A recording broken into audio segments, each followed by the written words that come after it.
Hi friends, welcome to our channel Amlu Suresh. இன்றைக்கி என்ன video பார்க்க போகிறேன்னா, சுவையான சிக்கன் தம் பிரியாணி எப்படி செய்கிறதுன்னு தான் இந்த வீடியோவில் பார்க்க போகிறோம்.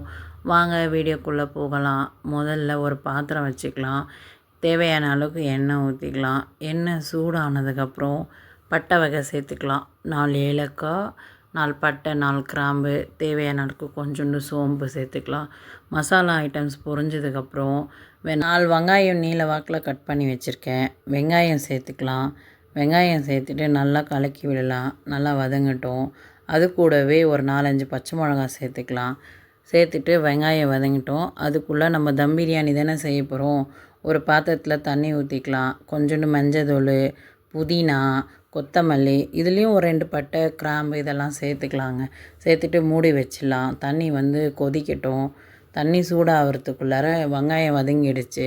அதுக்குள்ளே ஒரு 3 ஸ்பூன் இஞ்சி பூண்டு பேஸ்ட்டு சேர்த்துக்கலாம். இஞ்சி பூண்டு பேஸ்ட்டு சேர்த்துட்டு பச்சை வாசனை போகிற அளவுக்கு நல்லா வதக்கி விடலாம். வதங்கினதுக்கப்புறம் நம்ம நீல வாக்கில் கட் பண்ணி வச்சுருக்கேன் 4 தக்காளி சேர்த்துக்கலாம். தக்காளியும் சேர்த்து நல்லா வதங்கட்டும். தக்காளியும் வதங்கிடுச்சு. இப்போது ஒரு 1/2 ஸ்பூன் மஞ்சத்தூள், நம்ம பொடியாக கட் பண்ணி வச்சுருக்க கொத்தமல்லி, புதினா சேர்த்துக்கலாம். அதையும் சேர்த்துட்டு நல்லா மிக்ஸ் பண்ணி விட்டுறலாம்.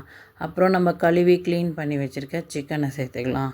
சிக்கனை சேர்த்துட்டு தேவையான அளவுக்கு உப்பு போட்டுக்கலாம். உப்பு போட்டு நல்லா வதக்கி விடலாம். அப்புறமா நம்ம மிளகாத்தூள் சேர்த்துக்கலாம்.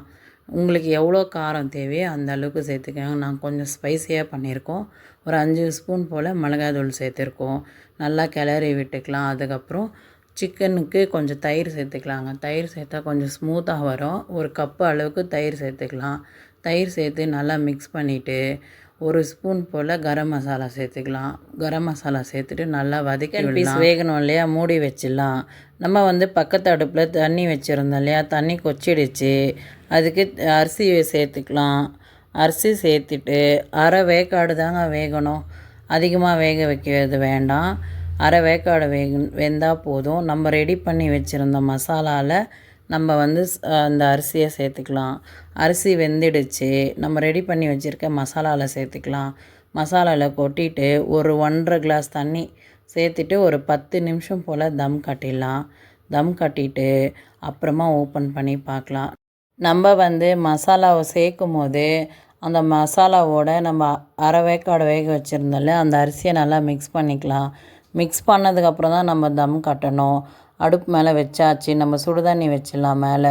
ஒரு 10 நிமிஷம் கழித்து எப்படி இருக்குதுன்னு ஓப்பன் பண்ணி பார்க்கலாம். 10 மினிட்ஸ் ஆகிடுச்சிங்க. எப்படி இருக்குதுன்னு ஓப்பன் பண்ணி பார்க்கலாமா?